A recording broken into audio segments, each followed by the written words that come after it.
Yorana, bonjour. Alors, du coup, moi, je vais présenter mon nouveau titre de thèse, Mr. Tahiti, une mise en scène du masculin en Polynésie française. Donc ça, c'était mon mémoire. Donc, c'était un concours de beauté pour les hommes. Donc, ce mémoire m'a conduite à m'intéresser au concours Mr. Tahiti, un concours de beauté masculine, à l'instar de Miss Tahiti, mais moins connu et donc moins médiatisé. Donc, quels aspects de la beauté masculine, tahitienne, polynésienne, ce concours faisait-il émerger ? Notre recherche, à l'époque, nous avait conduit à affirmer que le concours de Mr. Tahiti était révélateur d'une occidentalisation qui, imposant ses normes jusqu'au corps, semblait effacer peu à peu les spécificités culturelles dans un vaste mouvement d'uniformisation. Cependant, ce qui s'est révélé le plus intéressant sans être complètement exploité, c'était le sens que donnaient individuellement ces jeunes hommes au concours. Les jeunes garçons que l'on a pu interroger, qui avaient de 17 à 35 lors du concours, mettaient l'accent sur l'importance d'être ensemble et soudés. Nous n'avions malheureusement pas pu observer directement ces phénomènes de groupe. Il s'agissait alors de ne pas lâcher ce fil d'Ariane du masculin à Tahiti dans ce labyrinthe qu'est le travail de recherche. Mais lors de ma première année, je m'en éloignais pourtant, voulant examiner le rapport au corps des Tahitiens et ce que cela pouvait retranscrire de la société tahitienne d'aujourd'hui, selon une approche plurielle, médicale, sociologique et anthropologique du corps. Cependant, ce sujet a fini par m'apparaître comme trop large et trop vague. Dans cette deuxième année, en tâtonnant dans mes lectures et dans mon questionnement, j'en suis revenue à mon sujet de départ, la question du masculin. Quelle masculinité et quelle virilité se construisent aujourd'hui à Tahiti? Comment s'expriment-elles et que peuvent-elles révéler de la société tahitienne d'aujourd'hui? On ne naît pas homme, on le devient. Donc Simone de Beauvoir, dans Le deuxième sexe, détourne la formule d'Erasme. On ne naît pas femme, on le devient. Il n'y a pas une nature féminine, mais un devenir femme, c'est-à-dire une construction sociale et individuelle. Mais cela s'applique tout autant aux hommes, au sens genré. Le masculin est tout autant une construction que le féminin, une construction historique, culturelle et sociale. Si l'on parle de masculinité, on s'inscrit donc dans les recherches de genre, les gender studies, qui constituent un champ d'études en son genre social. Ce concept est apparu dans les années 50 dans les milieux psychiatriques et médicaux aux États-Unis. Donc, les études de genre ont d'abord pour objet de montrer les différents rapports de domination homme-femme. Pierre Bourdieu, sociologue, explique dans La domination masculine que la domination passe par l'inconscient et la symbolique, distribuant ainsi aux femmes et aux hommes des rôles sociaux prédéterminés. Aujourd'hui, ces études commencent à s'intéresser aux représentations de la virilité ou de la masculinité sans forcément insister sur les rapports de domination entre les hommes et les femmes. Et étudient les hommes, la construction sociale du masculin à un endroit T et à un instant T, par le prisme de la sociologie du sport, la sociologie du travail, les concours de beauté, l'histoire de la virilité en Europe, etc. Le rapport des rôles sociaux induit une certaine hiérarchie entre les sexes et donc impliquerait des rapports de pouvoir. Comme le notait déjà le sociologue Émile Durkheim, les rapports de genre impliqueraient une hiérarchie. La virilité serait performative et dominante dans bien des sociétés. Cependant, s'il y a des rapports de domination des hommes par rapport aux femmes, il existe aussi des rapports de domination entre les hommes, et donc une masculinité dominante et normée. R. Connell, une sociologue australienne, a développé le concept de masculinité hégémonique pour décrire cette situation. Avant d'aller plus loin, il s'agit de définir ce qu'est la masculinité, ou plutôt les masculinités, à distinguer du sexe biologique masculin. Ce sera un ensemble de rôles, de comportements et d'attributs associés aux hommes et aux garçons. C'est une construction sociale, dynamique et relationnelle. Les études du genre présentent les masculinités comme ce que les hommes devraient être dans un espace social, une société donnée à un moment donné, ce qui explique qu'il n'y a pas non une masculinité, mais des masculinités. Muable. La virilité, par exemple, serait une valeur de la masculinité valorisée, guerrière, performante. R. Connell, donc à la fin des années 80, permet de déplacer l'étude des masculinités sur des terrains comme la santé, la sexualité, la colonialité, la globalisation. Avec ce concept, elle établit le fait qu'il y aurait différentes masculinités et une hiérarchie entre elles. Il y aurait donc celle en position de pouvoir, la masculinité hégémonique, qui chercherait à déprécier les autres formes de masculinité afin de légitimer leur force. Ces masculinités au modèle dominant impliqueraient une représentation masculine, en revêtant aussi des dimensions liées à la classe, la sexualité, l'âge et la race, au sens sociologique du terme. Elle permet donc d'appréhender les masculinités en utilisant des méthodes de recherche qualitative et fait émerger la diversité des masculinités en mobilisant avant tout des récits de vie et des observations. Cette méthode lui a permis de faire émerger des formes de masculinité divergentes et confrontant aux normes et aux modèles de masculinité hégémoniques. L'approche intersectionnelle sexe, race, classe. Même si ces termes sociologiques sont parfois très controversés ou du moins utilisés dans une acception militante, cette approche issue des recherches féministes pourrait être appliquée à des études sur les masculinités plurielles. L'intersectionnalité est une théorie transdisciplinaire qui cherche à appréhender la complexité des identités et des inégalités sociales. Il s'agit d'étudier simultanément les différentes formes de discrimination et les liens qu'elles nouent entre elles, leur intersection. Il s'agit maintenant, tout en gardant l'idée directrice du masculinité hégémonique et de masculinité plurielle, de se recentrer sur les travaux anthropologiques des chercheurs sur le Pacifique, ce qui est déjà le cas de R. Connell. Je retiendrai donc 2 chercheurs dont les travaux pourront servir de fil directeur à ma recherche. Nico Besnier, professeur d'anthropologie culturelle à l'Université d'Amsterdam, a notamment écrit sur la sexualité, la migration, les relations économiques, la langue et le sport. Ses recherches sont basées sur des travaux de terrain approfondis en Polynésie et au Japon. Il a travaillé sur la question du genre, le sport et le rugby aux îles Tonga notamment. Un de ses ouvrages, Anthropologie du sport, explore comment le sport se forme et est façonné par les contextes sociaux, culturels, politiques et historiques dans lesquels nous vivons. Il travaille également sur la convergence des forces mondiales et locales, ce qu'en sociologie anglophone on appelle la glocalisation, et comment le sport fait émerger de nouvelles formes de soi, d'identité personnelle et genrée au sein d'un groupe, d'une île, d'une nation. Kawika Tetangan est un chercheur hawaïen, ethnologue. Dans son ouvrage Native Men We Made, donc on a affaire à de nombreux hommes autochtones hawaïens qui se sont sentis profondément déresponsabilisés par les héritages de la colonisation et par l'industrie touristique, outre l'occupation des terres qui promeut une image féminisée des Hawaïens natifs, comme par exemple la figure omniprésente de la danse Hula Girl. Dans les années 90, un groupe hawaïen de l'île Maui a réagi en refaçonnant et en réaffirmant leur identité dans un groupe appelé le Halemua, la maison des hommes.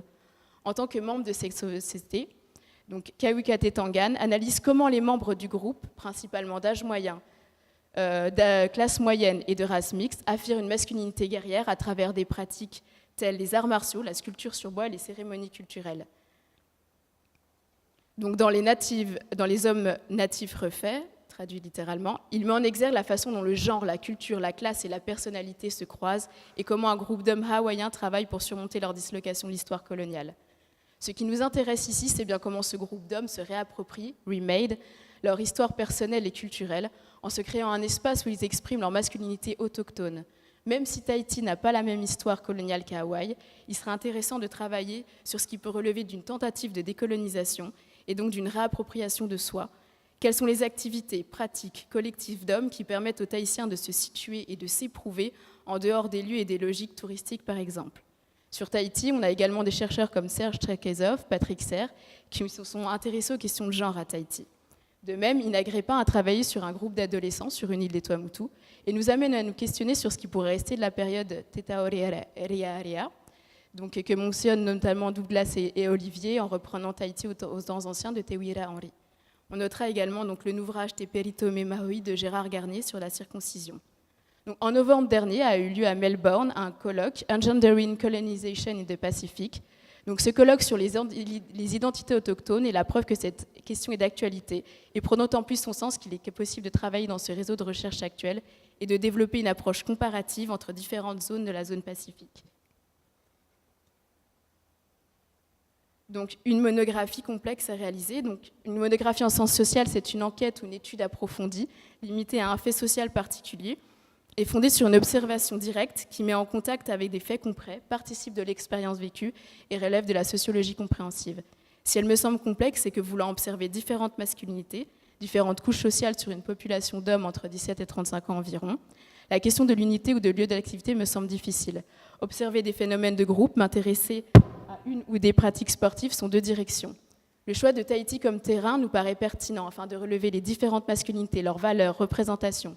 Puisque Tahiti étant l'île la plus urbanisée, la plus peuplée de Polynésie française, elle donne l'occasion d'observer différentes couches sociales de manière plus évidente.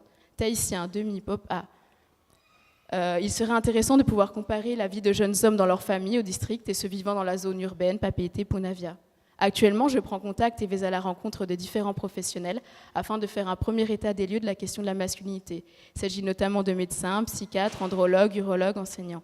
Je cherche à prendre contact avec différentes institutions et associations afin d'ouvrir des terrains, afin d'avoir une observation directe des phénomènes de groupe et avoir des possibles entretiens avec les personnes du même groupe. Concernant le sport, j'ai choisi d'observer les groupes de boxe. La boxe étant à Tahiti un sport très prisé et reste un bastion de la virilité. Ce qui est intéressant, c'est que la boxe est transposée également dans les combats de rue, où les règles sont différentes et où les lieux et les normes sont choisis par les protagonistes. Donc, j'aimerais aussi pouvoir travailler avec les RSMA, donc qui est l'armée, donc qui représente encore clairement un haut lieu de la virilité. Et il serait possible, par exemple, d'observer des entraînements, d'avoir des chiffres, le nombre d'engagements depuis la création de la structure, les catégories des gens qui se sont engagés, etc. Il s'agit de faire émerger différentes masculinités, des normes de masculinité hégémoniques, de combiner donc des observations et des entretiens individuels. Lors de ces entretiens, il s'agira de réussir à discerner les constructions de soi dans le rapport à la famille, au travail, et de comparer avec d'autres modèles de masculinité existantes, aux représentations, etc. Il serait intéressant, par exemple, d'avoir le récit de jeunes homosexuels et leur construction face peut-être à un modèle hétéronormé ou de jeunes mahous ayant choisi de l'être et de se comporter comme des femmes, puisque selon Nico Besnier, être mahou, transgenre, affiné, relève d'abord d'une construction et un choix personnel avant d'être une construction culturelle. Lors de la transcription d'entretiens avec des hommes victimes ou auteurs de violences, lors d'une recherche en sociologie sur les violences intrafamiliales, émerge une masculinité chez certains hommes que l'on pourrait qualifier de masculinité marginalisée, à travers lesquels ces hommes recréent des codes, des lois, des manières d'être appartenant à eux et à leur groupe. Il serait intéressant également d'observer les mobilités des hommes dans leur récit de vie, de repérer à quel âge ils sont partis faire leurs études ou travailler dans les îles à des fins économiques ou pour des obligations familiales, les lieux, les groupes avec lesquels ils sont partis, que ce soit pour vivre en montagne, construire une maison. Et cela peut être lié à des déplacements initiatiques, par exemple, lors de la période de l'adolescence, torearea ou jeunes adultes. Si on n'a du moins pas encore connaissance à Tahiti de fraternité comme la création du halemu à Hawaï, il existe du moins des pratiques traditionnelles réservées aux hommes dans des lieux et espaces consacrés aux pratiques comme les combats de coqs. Même s'il me semble difficile en tant que femme chercheuse d'y participer directement, ce genre de pratique mérite d'être approché. Il est important également de ne pas oublier le discours populaire et les stéréotypes véhiculés sur la virilité et sur la vision qu'ont par exemple les Tahitiens d'eux-mêmes, des Français et vice-versa, comme l'a montré le travail de Bruno Sora, des Tahitiens et des Français. Donc ces différentes pistes restent prospectives, le travail sur le terrain étant encore à engager. Après, donc, comment rendre un travail universitaire souvent très confidentiel accessible à un public plus large ? Dans le cadre d'une recherche sociologique et anthropologique, les entretiens peuvent donner lieu à des portraits, par exemple. La réalisation d'un documentaire pourrait être un moyen de toucher un public non universitaire et de donner un prolongement à la recherche. Un travail documentaire comme celui d'Alice Diop, documentariste originaire de la banlieue en 1993, donne la parole à des jeunes hommes des cités, et cela pourrait nous servir de modèle à suivre.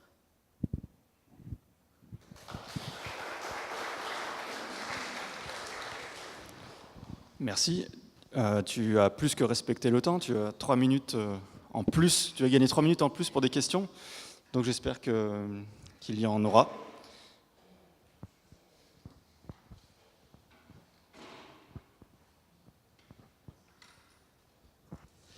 Bonjour, merci pour cette présentation.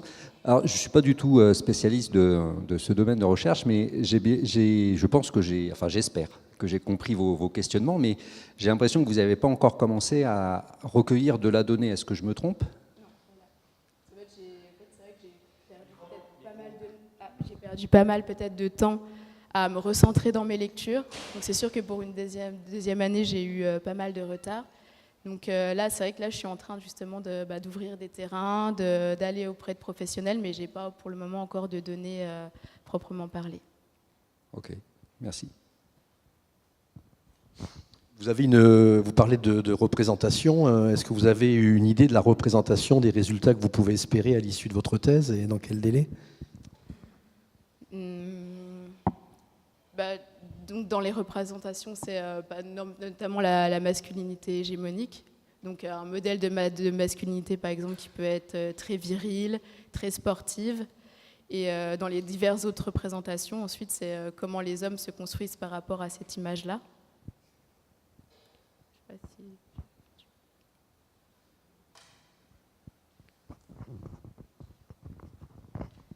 Bonjour, merci pour ta présentation.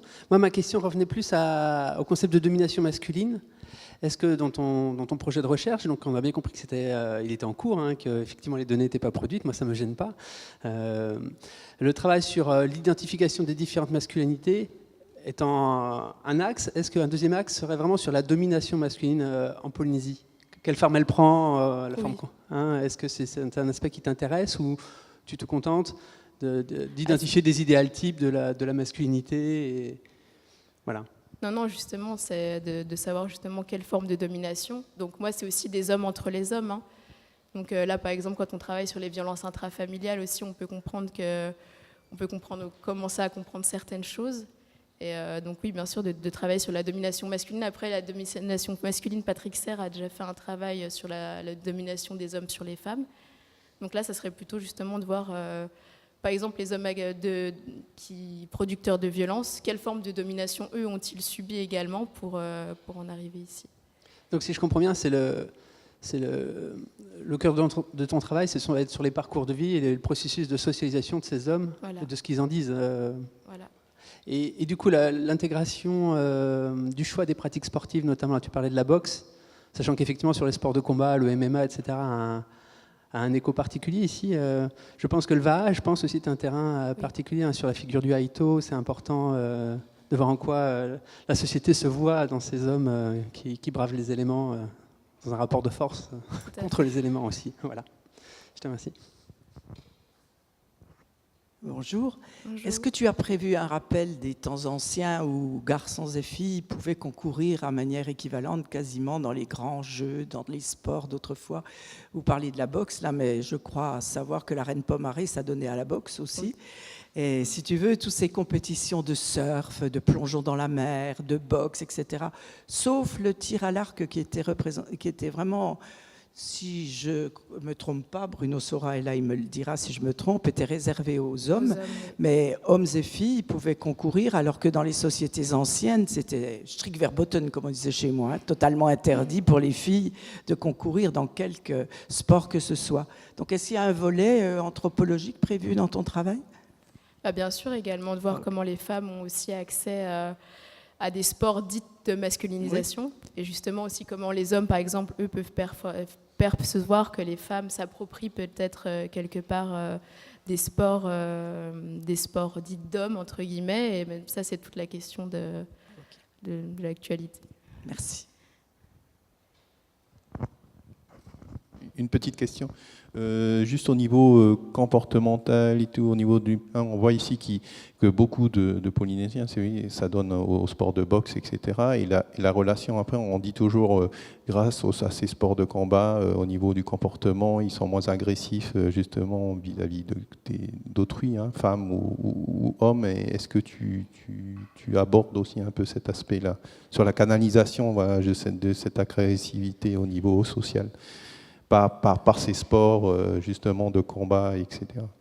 J'avais pas forcément prévu de travailler justement sur ce point-là, parce que je vais aussi travailler notamment sur la boxe dans les combats de rue. Donc là, par contre, là, il n'y a plus du tout cette canalisation. Donc, mais oui, ça peut faire partie justement, notamment dans les groupes de jeunes, dans des quartiers, par exemple, très populaires, où il y a justement ces salles de sport qui s'ouvrent et qui leur permettent également de trouver un lieu d'expression de leur masculinité et aussi d'expression de soi. Donc ça, évidemment, ce sera aussi à travailler de ce point de vue-là.